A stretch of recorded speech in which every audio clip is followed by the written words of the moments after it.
a tutti. Con oggi proviamo a guardare il Vangelo che la liturgia ci ha consegnato nella seconda domenica di Avvento.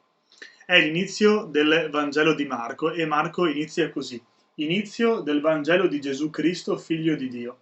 Ma attraverso questa frase Marco non sta dicendo che ha iniziato a scrivere un testo su Gesù, ma che con Gesù è iniziato un mondo nuovo, un modo nuovo di essere uomini e donne, un modo che richiede, come sentiamo nell'invito che fa Giovanni Battista nel deserto, una conversione continua. Il cristiano è colui che non si sente arrivato, ma che è in continuo cammino, in continuo viaggio e ha bisogno e sente la necessità di convertirsi continuamente al Signore, alla sua parola e alla sua vita.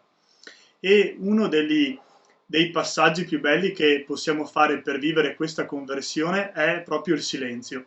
Giovanni si trova nel deserto e noi sappiamo che il deserto è un luogo di grande silenzio e questo vale anche per noi. Se vogliamo convertirci abbiamo bisogno di saper entrare nel deserto e così ci possiamo chiedere oggi, in questa giornata, in questa seconda settimana di Avvento, se siamo in grado davvero di stare in silenzio senza telefono, senza computer, senza TV, senza i social, e in quel silenzio provare ad ascoltare i passi che il Signore fa verso di noi e sentire anche se da parte nostra riusciamo un po' alla volta, giorno dopo giorno, convertirci a Lui.